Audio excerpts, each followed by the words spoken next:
tsaye da adalci, sun tsaye da adalci da gaskiya. Malamai kenan, malamai su tsaya su ga gaskiya, ko a kashe ko a yare ko a zage su ko a haka da su dai magana Allah don duniyar ta kare. Don da koya ayar Allah ya yi mugunyar fasara to Allah zai mishi mugunyar azaba. Kana malami ka kai tsoron kowa, ka kai tsoron shugaban kasa, ka kai tsoron wani alhaji, ka kai tsoron wani mai gari, ka kai tsoron kowa, faɗa musu gaskiya. Allah ce ba kai kace ba. Kana dalili ga aya, kana dalili ga hadisan annabi Muhammad sallallahu alaihi wasallam, ga hadisi annabi ya ce kaza, shikenan ka huta.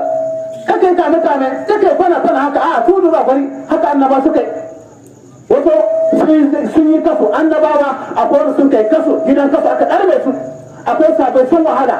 Ka bi cikin yasu Imam Malik ka jiya tarihin sauran mutane magabata da yawa wani sun yi hidima ga addini. Haka nan ka samu aljanna sadaka kamar ka shiga da wajen taron siyasa ba a yin haka nan. Abin sai ka wahala ka san kana cin tuwo zahi son ga bari a je ya huce, to haka ake samun aljanna, da wahala ake samun gidan aljanna. Wallahi ba samu hakan sadaka. Ka nemi aljanna, ka nemi aljanna, ka nemi aljanna wallahi. Amma in kai suka ci na hada maka wallahi ba aljanna ko aljanna ba ka samu. Ka san aljanna ko ba ka samu lahira wallahi. Sai annabi ilimi. Dan haka Allah subhanahu wa ta'ala ce wa idza qala rabbuka lil malaikati inni ja'ilu fil ardi khalifa qalu ataj'alu fiha man yusrifu fiha wa yasfiku dima'. Kaga Allah ya ma malaiku kusan kahimmu ai wata halitta aka ce ma banu jal. Banu jal inna wa banu jal. Allah ta abada annasu addini zama lahiya. Ba a yin sallah, ba a yin salati, ba a komai ta zauna lahiya cikin duniya cikin ƙasa, zauna lahiya. Suka fara ta'addanci, suna neman matan makwauta, suna haushi da makami, ayi kaza, to sai Allah ya halaka da su gaba da duka mayin tsohin na duka Allah halaka da su. To su mala'iku sun ga wannan, kuma sai Allah ce zai halitta khalifa duka doron ƙasa, ma'ana mutane bani Adam. Suka ce ma Allah yanzu kuma za a halitta wasu suna so jina ƴan uwansu, suna haushi da makami, su rike wanga da moto su hanshin moto ne ya wada gida wanga alhali ga mu mun isa ga muna tasbihi gare ka muna gode maka. Sai Allah ce ni na sa abu da ku sani ba in ji Allah. Sai Allah ce qala inni a'lamu ma la ta'lamu, ce ni na sa abu da ku sani ba. Kun ga ilimi kenan. Su malaiku suna ganin za a san mutane ko su ta hushi da makami, suna kashe mutane, suna ta'addanci, suna kaza. Malaiku suka ce ai mu mun isa muna tasbihi gare ka muna gode maka. Sai Allah ce ni na sa abu da ku sani ba.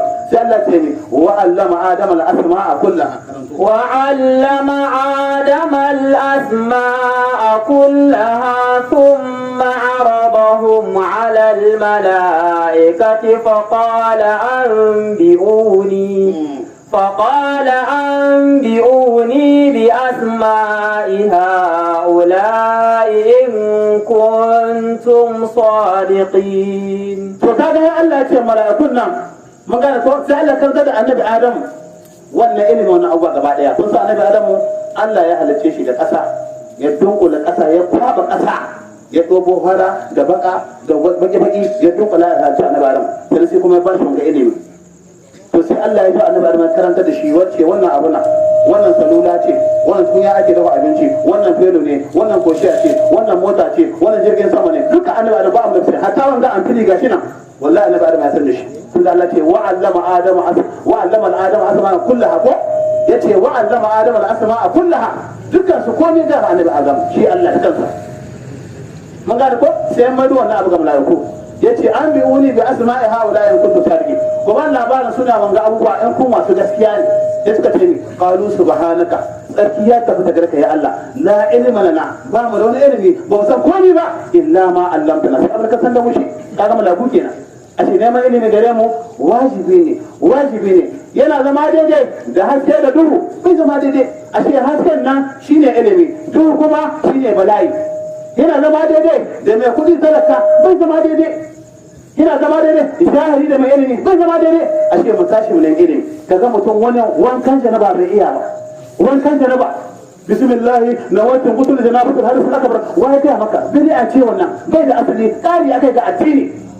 ka bi sunna ta manzo Allah sallallahu alaihi wasallam. Akwai ya manzo Allah yace ai ya yayi shi da musulunci.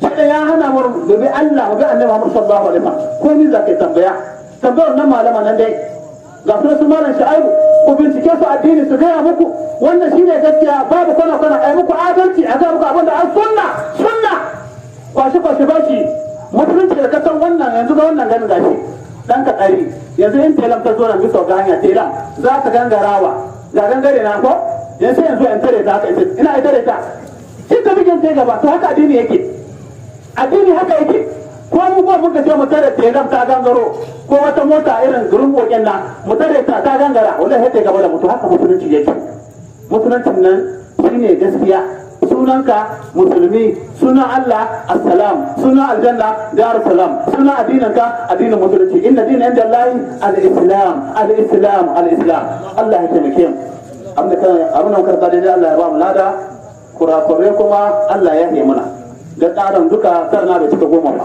mata Allah za ta mana